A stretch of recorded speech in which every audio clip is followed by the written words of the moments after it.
A las 9:40 de la noche del 15 de febrero de 1898, la tranquilidad de estas aguas de la bahía de La Habana fue hecha a pedazos. Un barco estadounidense, el acorazado Maine, explotó y con ello se abrió la puerta a la intervención norteamericana en la guerra que ya Cuba le ganaba a España. Así nació al siglo XX esta isla bajo la dominación de Estados Unidos. Y a partir de entonces se convirtió en una obsesión para todas las administraciones norteamericanas poseer a la isla. Con lo que no contaban esas administraciones es con la unidad del pueblo de Cuba en su lucha por la libertad.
Con el desembarco de los marines yanquis en 1898, terminó la guerra de los cubanos contra el Imperio Español. En los siglos anteriores, la isla había estado dominada por España y ahora era Estados Unidos quien extendía su fuerza sobre ella. El fin de la guerra de independencia coincidía con el surgimiento del imperialismo. Cuba y el mundo entraban en una nueva época. El 10 de diciembre de 1898 se firma el Tratado de París, en virtud del cual Cuba dejaba de ser colonia de España y pasaba a ser ocupada militarmente por Estados Unidos. Por lo tanto, lo que sobreviene a la guerra, a la revolución del 95, no es una república independiente, sino que es un territorio ocupado militarmente por una nación extranjera. Nuestros grandes próceres, Martí, Maceo, no aceptaban de ninguna manera la intervención de Estados Unidos en la guerra de Cuba. Pero ellos habían muerto en la contienda bélica y quienes los sustituyeron no tenían ni la visión ni el liderazgo necesario para conducir el proceso en otra dirección. El caso del Partido Revolucionario Cubano, que era aparato político importante, ideológico, creado por Martí, se desintegra. En el año 1898, el propio Estrada Palma firma su disolución.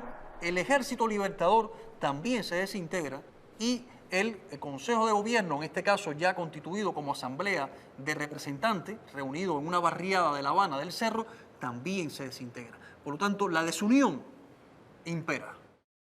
A partir de la ocupación, logran dividir a los cubanos.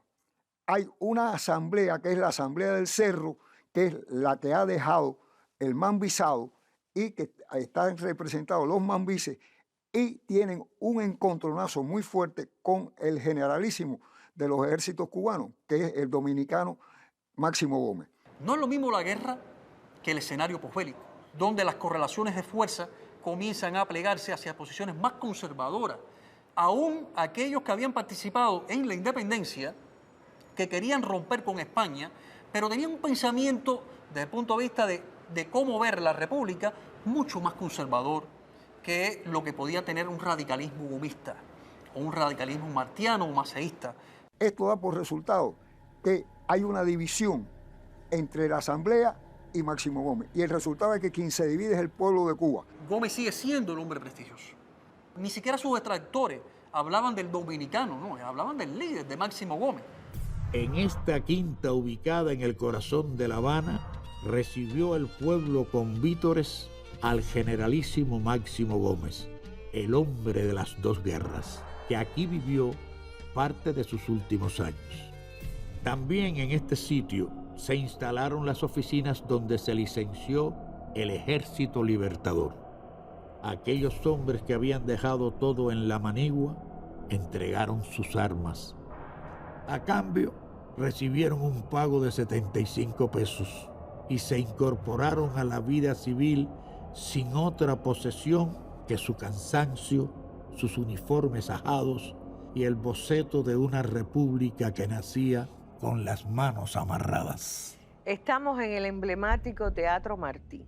Aquí en el año 1901 se redactó la primera constitución de Cuba en el siglo XX. Los asambleístas se vieron en la encrucijada de incorporarle una enmienda que luego se conoció como la enmienda Platt, que postraba a la joven República de Cuba ante los Estados Unidos o aceptar que se quedara el ejército norteamericano en territorio cubano. La nación, devastada por la guerra y sin la visión en aquel momento de hombres como José Martí, no supo o no pudo en aquel momento estructurar una auténtica resistencia a la intervención norteamericana. En la constituyente de 1901, precisamente están representados de nuevo todas las fuerzas mambisas. Sin embargo, le imponen que para darle la independencia a Cuba, Cuba tiene que aceptar la enmienda Platt. Es una enmienda que realmente la va a elaborar Root, el secretario de Estado. Sin embargo, el que la va a presentar en el Congreso de Estados Unidos y que además es quien aprueba la enmienda Platt es el senador Orville H. Platt. Es un documento que establece el derecho de intervención de los Estados Unidos cuando entiendan que la paz del país, el orden y la estabilidad han sido alterados. Le impide a Cuba contraer empréstitos, que incluye dos cláusulas más que son altamente lesivas. Uno, nos obliga a concederle a Estados Unidos bases navales y carboneras, o sea, porciones del territorio nacional para que Estados Unidos establezca bases navales y carboneras y dejar pendiente la soberanía de Cuba sobre la segunda isla en dimensiones en el país, la isla de Pinos. Con un voto de mayoría se aprueba la enmienda Platt y Cuba queda prácticamente atada por esa enmienda a los designios de Estados Unidos. El 31 de diciembre de 1901, Wood convocó a elecciones generales para la presidencia. Gómez no acepta la presidencia de la República. Para Gómez tenía que ser una figura que lograra unificar a los más amplios sectores de la sociedad. Y para Gómez esa figura Tomás Estrada Palma. Casi sin oposición, fue elegido como el primer presidente de Cuba Estrada Palma, quien todavía seguía residiendo en Estados Unidos. El 20 de mayo de 1902, Tomás Estrada Palma asciende a la presidencia y recibe la República. Y aquí, en este año 1902, hay una confluencia de dos procesos antagónicos. Por una parte es un proceso de expansión imperial, pero por otra parte es el resultado de un ciclo independentista. Bajo el mandato de Estrada Palma, las cosas no anduvieron muy bien. Crecieron dos facciones en pugna por el poder, los moderados y los liberales. Y la pelea se agudizó tanto que en 1906 el propio presidente solicitó al gobierno de Estados Unidos la intervención militar. El 29 de septiembre de ese año desembarcaron 2.000 marines en la isla. Estrada Palma presentó su dimisión al Congreso. Se fue a Matanzas en tren y se fue también de la historia de Cuba. Y entonces comenzó la otra etapa.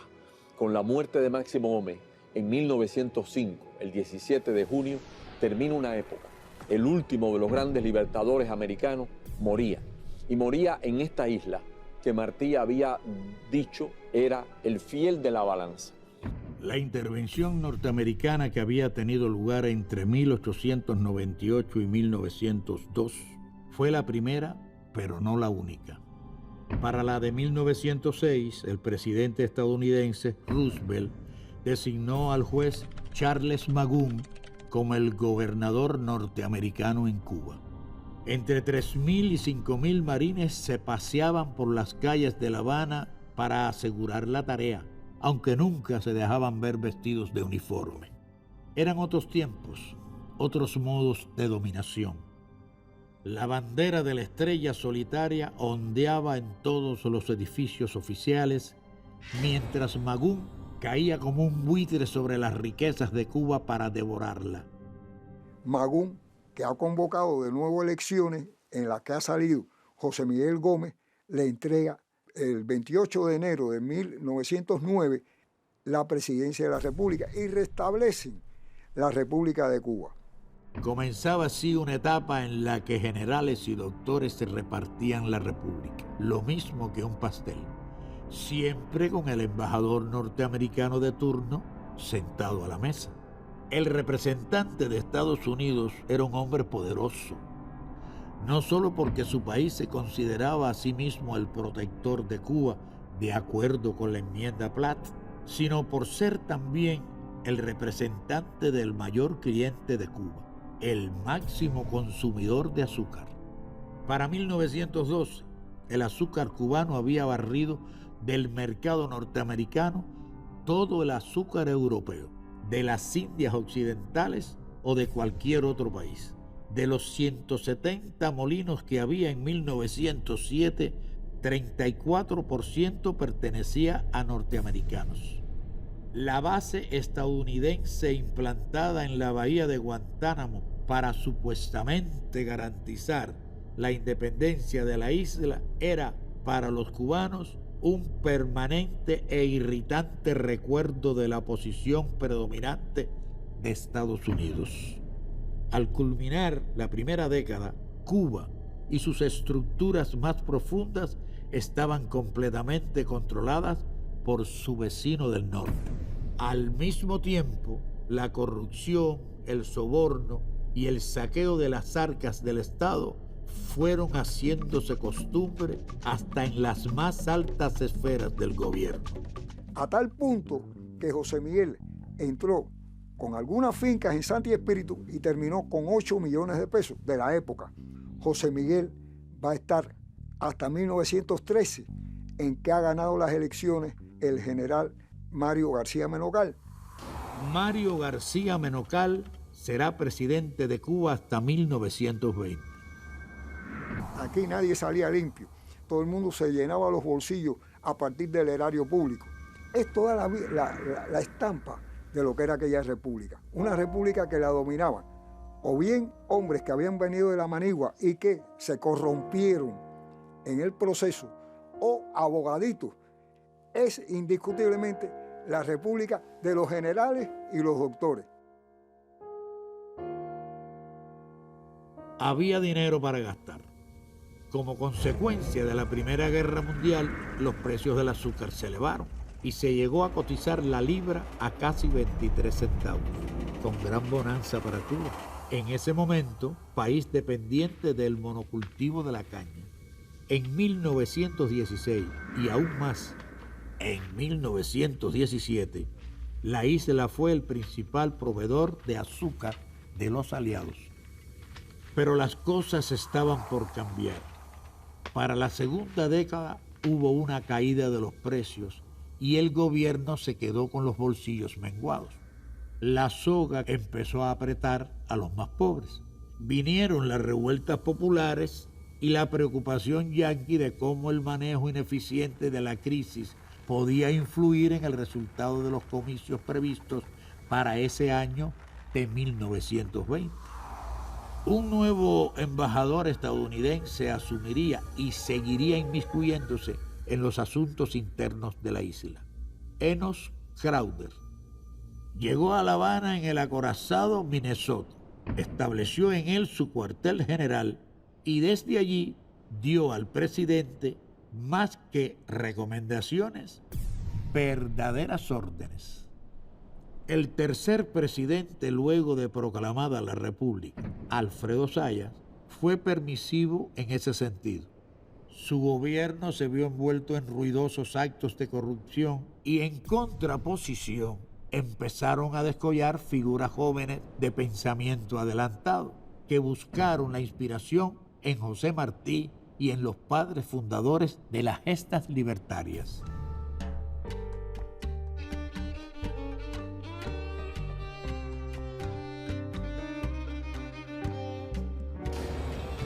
Hay un consenso que entre 1920 y 1935 hay una crisis política en Cuba que va a dar lugar a un proceso revolucionario que va a tener distintos momentos. Transcurría el año 1922 cuando el joven Julio Antonio Mella fundó la Federación Estudiantil Universitaria, la FEU. Se trataba del primer líder estudiantil que se convirtió al mismo tiempo en una figura nacional. En 1925 sale elegido presidente Gerardo Machado y Morales. Cuando llega Machado al poder, llega lo que Mella llamó el Mussolini tropical. Lo primero que hace es, antes de todo, ir a Washington, porque quería saludar a su admirado presidente, Calvin Coolidge, y por supuesto lo reciben con los brazos abiertos y demás. Machado, desde que antes de que empiece el poder, está anunciando que va a haber una política represiva. En junio, julio, agosto, septiembre ya hay asesinatos, empiezan a haber asesinatos, o sea, se matan a obreros, o sea, inventan pretextos como que se pusieron una bomba, que es un petardo y los acusan, y por lo tanto Mella cae en una de esas redadas en noviembre del año 25. Primero había estado preso ya una y luego lo vuelven a acusar de que habían puesto una bomba a los estudiantes. Entonces Mella, como no le dan la fianza, decide declararse en huelga de hambre para crear un movimiento político y fueron los amigos de Mella, sobre todo los estudiantes y los escritores, los que encabezan un movimiento pro libertad de Mella que tuvo repercusiones continentales. La presión popular hizo que el mandatario liberara a Julio Antonio Mella, quien tuvo que exilarse en México. Hasta allí llegaron los matones de Gerardo Machado para asesinar por la espalda y a balazos al joven revolucionario de 25 años en la noche del 10 de enero de 1929.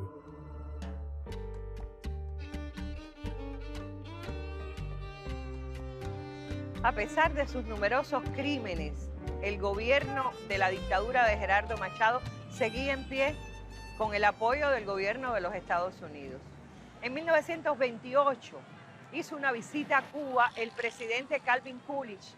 Vino a la 6ª Conferencia Panamericana que se celebró en este teatro, aunque el presidente Gerardo Machado había preparado la reluciente y nueva escalinata de la Universidad de La Habana para hacerle el agasajo al presidente yanqui. No obstante, los estudiantes rechazaron esta visita y Coolidge tuvo que conformarse con quedarse en estos predios, aquí. Pasarían 88 años para que volviera a Cuba un presidente norteamericano en funciones, en este caso Barack Obama, que vino en el año 2016 y justamente habló a Cuba desde este mismo teatro, pero ya era otro, iluminado por la soberanía y las luces de la Revolución Cubana. La resistencia ante Machado se mantenía firme y la represión brutal fue a golpes, mangueras de agua y a tiros. La isla sangraba. Tras la muerte de Mella, el poeta Rubén Martínez Villena dirigía en Cuba a los comunistas. Fue precisamente él, enfermo de tuberculosis, quien lideró la huelga general en 1933. Los diarios dejaron de publicarse. Los bares y cafés fueron cerrados por primera vez en su historia. Casi todos los establecimientos tenían la puerta trancada y se veía poca gente por las calles. Se había producido un cambio. La acción unitaria de las fuerzas populares redescubría su poder en la isla y torcía el rumbo de los acontecimientos. Machado se vio obligado a abandonar el poder y se fue de Cuba. Machado tiene que coger un avión y el 12 de agosto de 1933, a las 3:00 de la tarde, Machado parte de Cuba. Un golpe de Estado que dan sargentos de Colombia el 4 de septiembre de 1933 se va a convertir esa madrugada del 4 al 5 en un golpe revolucionario con la participación del directorio estudiantil universitario. y en ese momento va a surgir el gobierno de los 127 días. Este gobierno estaba presidido por Ramón Grau San Martín. Entre sus principales figuras destacó Antonio Guiteras Holmes. Con 27 años fue una de las mentes más brillantes de la generación universitaria de 1927. Uno de los grandes líderes de la Revolución Cubana fue Antonio Guiteras, que era un hombre no reconocido en aquella época por el Partido Comunista como lo que fue realmente, que fue un socialista verdadero y antiimperialista, y no solo un nacionalista revolucionario, iba mucho más allá del nacionalismo revolucionario. El gobierno de los 100 días no fue reconocido por los Estados Unidos. Estaba destinado a terminar pronto. Existían serias divergencias entre el presidente Grau, el ministro de Gobernación Guiteras y el jefe del ejército, Fulgencio Batista, un personaje terrible que en las posteriores décadas del 40 y el 50 enlutaría las familias de Cuba. Por presiones del ejército, que contaba con el apoyo del nuevo embajador de Estados Unidos en La Habana, Jefferson Caffery, el presidente Grau renunció. Con la caída del gobierno de los 100 días quedó claro que quien mandaba en Cuba era el ya coronel Fulgencio Batista. Ocupara quien fuere la silla presidencial, el poder verdadero lo tendrá él como jefe del ejército. El dominio de Batista sobre Cuba había nacido de la violencia y solo podía mantenerse desde la violencia. Las manifestaciones se disolvían a tiros, se suspendían las garantías constitucionales, no se hizo nada para crear un parlamento ni celebrar elecciones y reinaba la corrupción. Pero las demandas revolucionarias tampoco cesaban. Antonio Guiteras escogió la vía insurreccional y fundó para ello la organización Joven Cuba. Las fuerzas de Batista lo persiguieron y optó por salir del país. Mientras lo intentaba, cayó en combate el 8 de mayo de 1935 en El Morrillo, a orillas del río Canímar, provincia de Matanzas.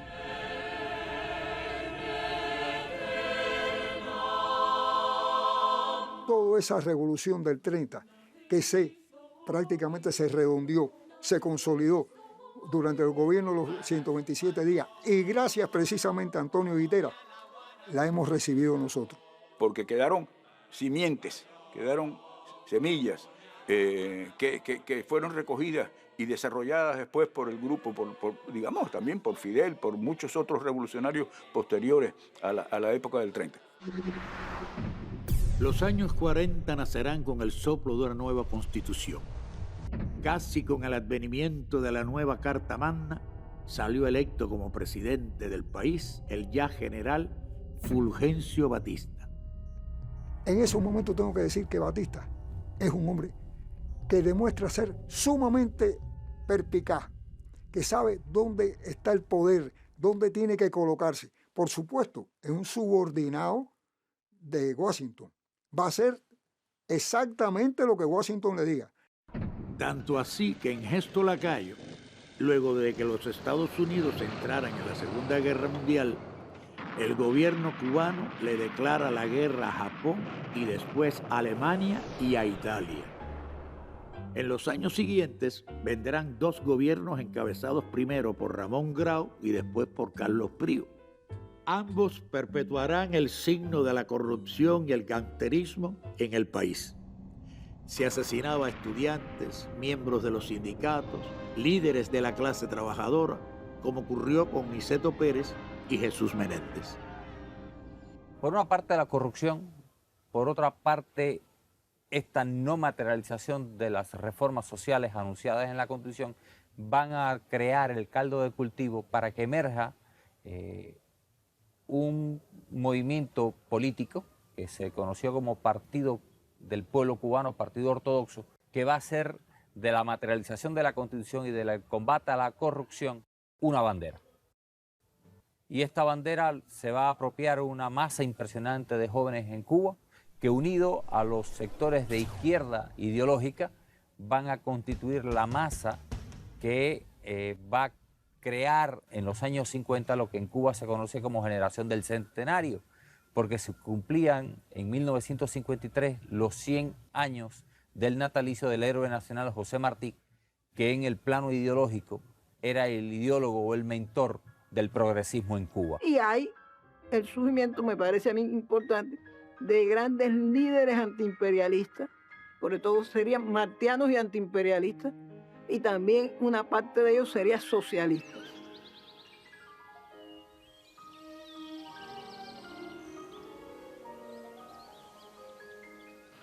Fidel Castro nace aquí, precisamente en esta cama y en este espacio de la geografía de Cuba y del mundo. Entre cañaverales, ríos y montañas, nace esta figura de talla universal como es Fidel Castro. Fidel nace el 13 de agosto de 1926, a las 2 de la madrugada. Él siempre decía que eso lo predisponía desde el punto de vista guerrillero. Los padres de Fidel, Ángel y Lina, eran personas que, aunque tenían un origen muy humilde, ambos, habían alcanzado ya para el momento del nacimiento de Fidel una posición, pudiéramos decir, holgada. La región de Virán era una zona de explotación de los capitales yanquis. Aquí se daban los contrastes de la opulencia de compañías norteamericanas frente a la pobreza de los habitantes. Y con esas experiencias de inequidad en la vida del campo cubano, se relacionó Fidel Castro Ruz, con lo que de manera natural se produjo un impacto en su formación del sentido de la justicia. Fidel, en un momento determinado de su vida, dice que más que cualquier libro lo ha enseñado o lo ha convencido de sus ideas, la palpitante realidad vivida. Pero según reconoció Fidel muchos años después, fue en la Universidad de La Habana donde se hizo revolucionario. Matriculó la carrera de Derecho en 1945 en la única universidad que había entonces en Cuba y centro de fuerte tradición de luchas estudiantiles a las que se incorporó. Él decía que era prácticamente un analfabeto político. Se sorprende con el ámbito de la tradición revolucionaria de la universidad. Va Fidel madurando también en las ideas y participa de muchas movilizaciones, huelgas, manifestaciones, por ejemplo, contra la humillación que se le hace por parte de marinos norteamericanos a la escultura, al monumento a José Martí en el Parque Central. Se hacen manifestaciones frente a la propia embajada norteamericana. En algunas de esas manifestaciones Fidel es incluso herido. Ante la posibilidad de que el Partido Ortodoxo ganara las elecciones de 1952, el general Fulgencio Batista dio un golpe militar que derrocó al gobierno constitucional y además abolió la Constitución de 1940. Muy prontamente los Estados Unidos reconocieron al gobierno resultado del golpe y afianzaron su dominio en la isla.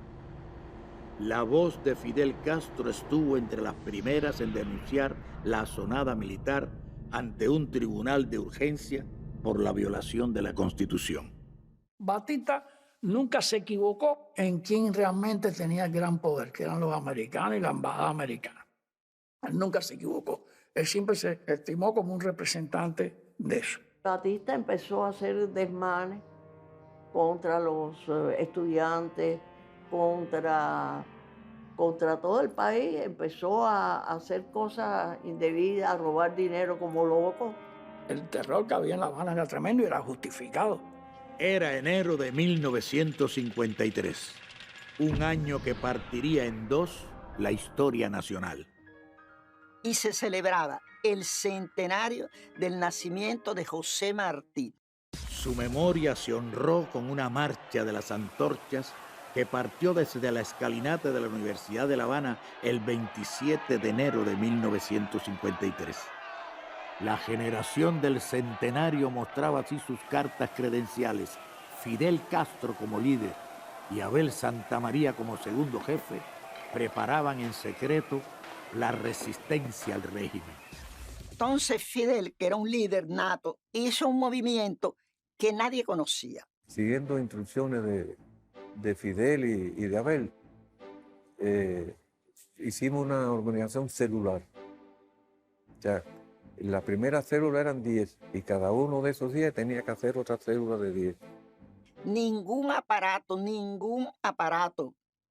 de inteligencia del ejército, y tenía muchos e importantes, pudieron detectar eso. A veces se ha dicho que Fidel optó por la vía, pudiéramos decir, de la guerra, pero es que esa no fue una vía resultado de una opción, fue el único camino que les dejó el golpe de Batista. Porque él planteaba que a Batista, al general Batista, no se le podía, de ninguna manera se podía aspirar a que él renunciara a aquello, ni luchar en condiciones políticas, porque tenía el ejército, o gran parte, o casi todo el ejército, de parte de él.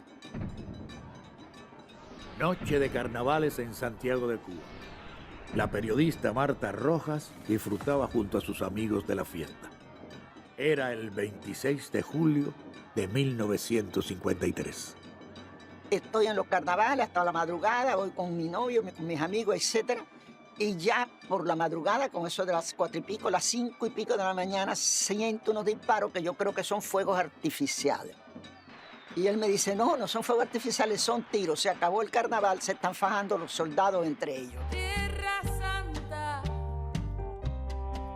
guerrillera, madre de tanto coraje. La madrugada del 26 de julio de 1953 cambiará radicalmente la historia de Cuba cuando entren por esta posta 3 del cuartel Moncada Fidel Castro y sus compañeros de la generación del centenario. Son 106 los asaltantes, 6 caen en combate y 55 son brutalmente masacrados al fallar el factor sorpresa. La acción contra la segunda fortaleza militar de Cuba los inmortalizará y terminará derrocando al régimen al crear un movimiento nacional, el movimiento 26 de julio, que terminará convirtiendo en escuelas todos los cuarteles de la dictadura de Fulgencio Batista, el último hombre fuerte de los americanos en Cuba. Él pensaba tomar el cuartel por sorpresa, tomar las armas, tomar una estación de radio y llamar al pueblo a la lucha. Ese era el plan. Si bien desde el punto de vista militar la acción es un fracaso, porque no se logran ninguno de los objetivos que se pretendían de insurreccionar, ni siquiera de tomar las fortalezas militares, desde el punto de vista político es un éxito rotundo, porque fue la llamarada que necesitaba la juventud cubana y el pueblo de Cuba frente a los avatares políticos regresivos que habían estado viviendo. Y debo decir algo que no he dicho nunca. Le pregunté una vez, comandante, ¿usted sueña? Y me dijo, sí, sueño. Le digo, ¿qué sueña? Dice, muchas veces con mis compañeros muertos en el Moncada. Si ese hecho marcó la historia nacional, el discurso de Fidel Castro en el juicio del Tribunal de Justicia en Santiago de Cuba, en la sala de enfermeras del hospital, sería denuncia, programa político de la revolución y también poesía. Es un alegato de autodefensa en el cual va a denunciar los crímenes de que han sido objeto los asaltantes después de terminadas las acciones, la represión que siguió, pero sobre todo es un discurso en el que va a defender el derecho a la resistencia frente a la tiranía política y va a enunciar el conjunto de medidas sociales y económicas que la revolución iba a adoptar de haber triunfado. Este discurso Fidel lo escribió clandestinamente en la cárcel a la que fueron condenados los asaltantes. Las únicas 2 mujeres que habían participado en las acciones militares del Moncada recibieron el encargo de publicar el texto para conocimiento de los cubanos con el nombre de La historia me absolverá. En papeles y en cartas que escribía a amigos y a Melba y a Aide, que ya habían salido de la cárcel, y a otros más. Bueno, él escribía con jugo de limón entre línea y línea, escribía cosas, la reconstruyó. Y le dio la tarea por escrito, por una carta que le mandó a Aide y a Melba, que la publicaran para que el pueblo se enterara, porque había censura y no se pudo publicar nada. Cuando en 1955 salieron amnistiados los asaltantes del cuartel Moncada, pasarían solo 2 meses antes de que Fidel fuera al exilio en México. En el barco que los trasladó de Isla de Pinos hacia Batabanó, Fidel fundó el movimiento 26 de julio. Que es el movimiento que va a nuclear no solamente a los que han estado desde el origen en torno a Fidel y a estos asaltos, sino a nuevos elementos provenientes de otras organizaciones revolucionarias y jóvenes que comienzan a simpatizar con el camino armado frente a la tiranía política. También incorporó una organización que, aunque tenía nombre nacional, radicaba básicamente en la región centro-oriental de Cuba, que era la Acción Revolucionaria Nacional de Fran País García, que será en los meses y años posteriores un pilar de la organización de Fidel Castro. En el verano de 1955, Fidel partió al exilio a México, desde donde comenzó a nuclear a combatientes que estaban en la emigración, a los combatientes que le enviaban desde las estructuras organizativas en el interior de Cuba y algún que otra figura que se incorporaba al movimiento 26 de julio desde destinos bien dispares, como puede ser el caso en particular de alguien que sería muy relevante en los años siguientes y sería su brazo derecho en la Revolución Cubana, el médico argentino Ernesto Che Guevara, que se le incorpora en México después de salir al exilio desde Guatemala, donde la CIA había organizado un golpe de Estado contra el gobierno progresista de Jacobo Arbenz. En México, las fuerzas revolucionarias contra Batista darán un paso relevante en pos de la unidad. El líder del movimiento 26 de julio, Fidel Castro, y el presidente de la Federación Estudiantil Universitaria, José Antonio Echeverría, firman el Pacto de México. Yo creo que eso es el gran mérito, o uno de los grandes méritos de la generación que se enfrentó a Batista, que aprendió de los errores de nuestros próceres en el 68, el 95 y en el 30, y no lo repitió. Yo creo que eso es el mensaje que están diciendo José Antonio y Fidel cuando firman ese documento. Eso es el Pacto de México.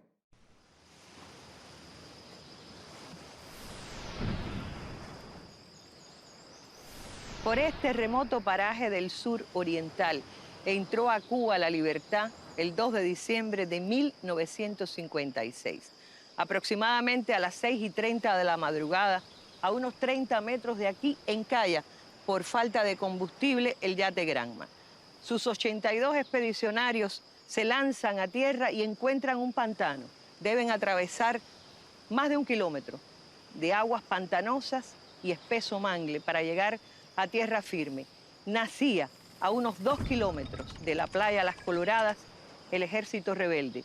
Venían a cumplir la promesa hecha por Fidel Castro un año antes de que en 1956 serían libres o mártires.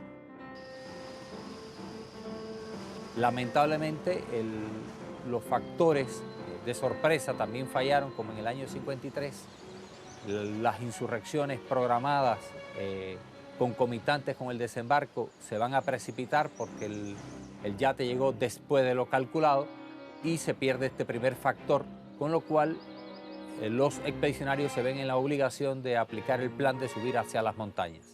3 días después del desembarco, que ocurre el día 2, o sea, exactamente el día 5 de diciembre, los expedicionarios son sorprendidos en un lugar nombrado Alegría de Pío, donde son prácticamente barridos, diezmados, y el propio Fidel Castro permanecerá durante varios días en una situación realmente bastante precaria, escondidos bajo la paja seca de la caña de azúcar, tratando de sobrevivir a la persecución implacable del ejército. Al final, logrará sobrevivir y avanzar hacia la Sierra Maestra, encontrándose en un lugar conocido como Cinco Palmas, con su hermano, con Ernesto Che Guevara, y con otros combatientes revolucionarios hasta crear un pequeño núcleo guerrillero que se internó en la Sierra Maestra y fundó la guerrilla rural del movimiento 26 de julio, que será la que llevará el peso de la guerra contra la dictadura de Fulgencio Batista.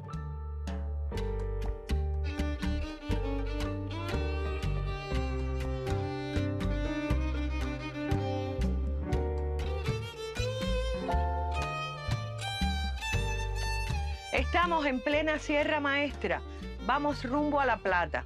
Allí estuvo la comandancia de la columna 1 José Martí, dirigida por Fidel Castro. Es el corazón estratégico de la última guerra de liberación nacional en Cuba. Hacia allá vamos.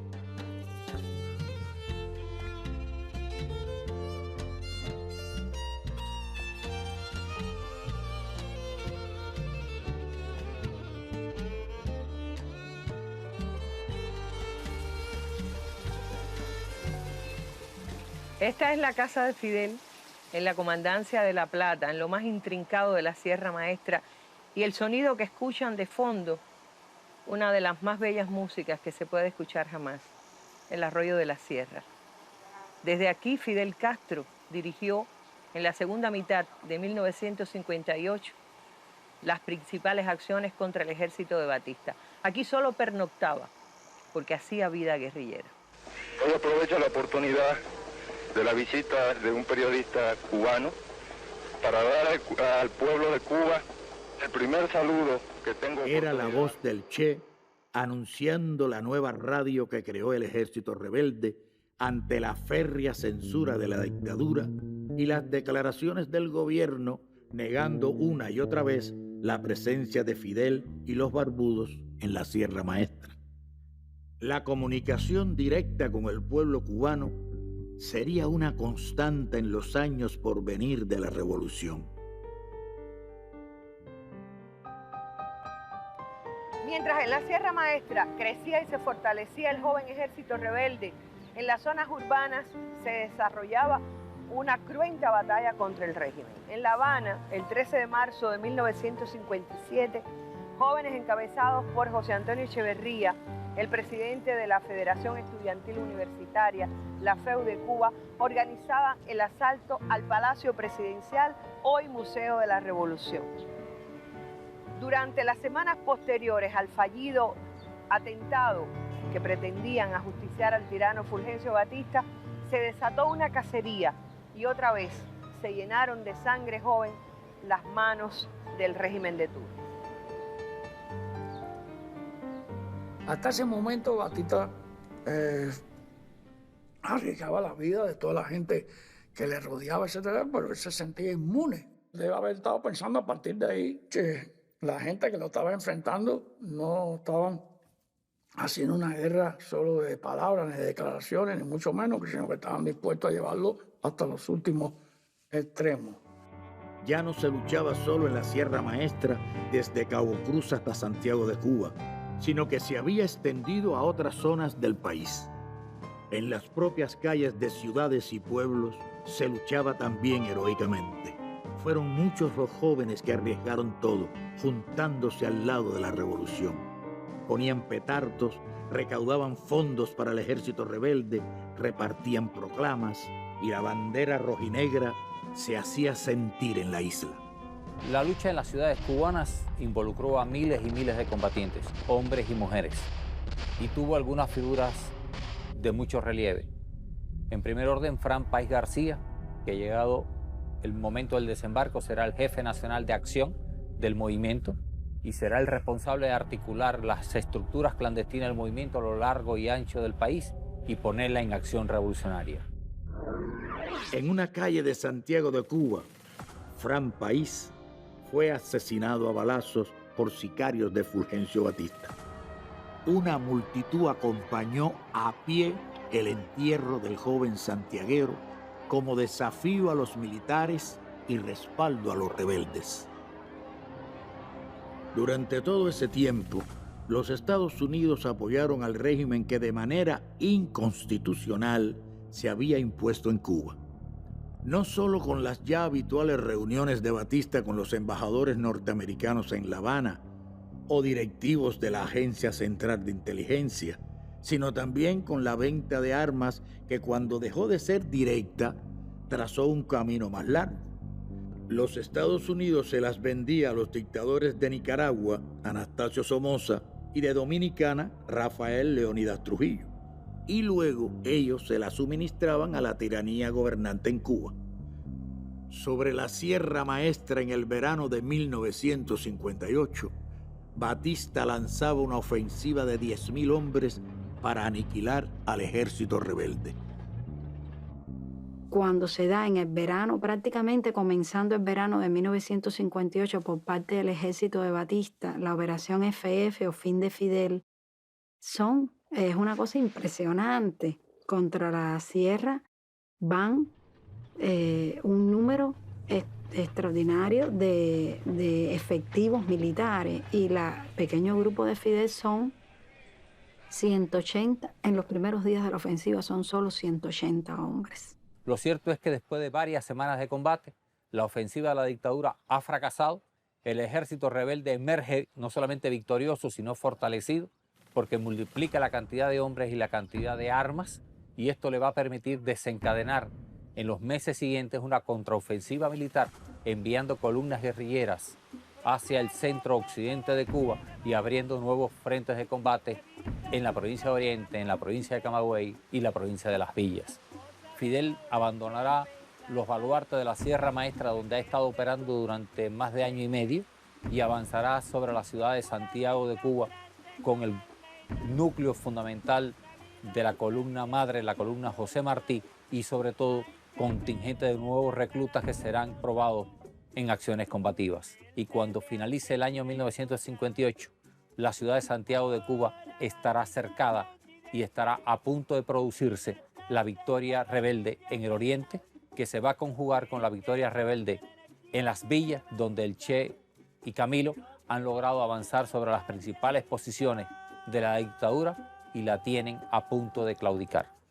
Después de casi un siglo, Cuba triunfaba en su lucha por la libertad. Batista huyó en la medianoche del 31 de diciembre de 1958. El primer día del año 1959, el líder indiscutible e indiscutido de la Revolución Cubana entraba en Santiago de Cuba.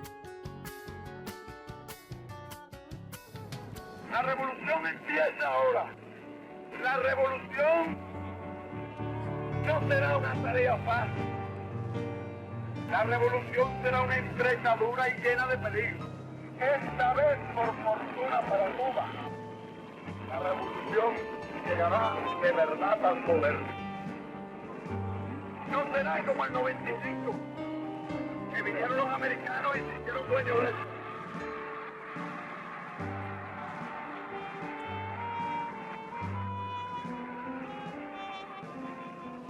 Intervinieron a última hora y después ni siquiera dejaron entrar a Calixto García, que habían venido durante 30 años, lo quisieron entrar en Santiago de Cuba. No será como en el 33, que cuando el pueblo empezó a creer que una revolución se estaba haciendo, vino el señor Batista, traicionó la revolución, se apoderó del poder e instauró una dictadura por 11 años.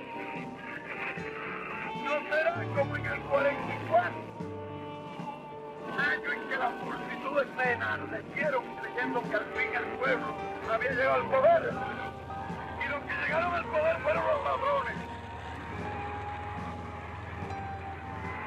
Ni ladrones, ni traidores, ni intervencionistas. Esta vez sí que es la revolución.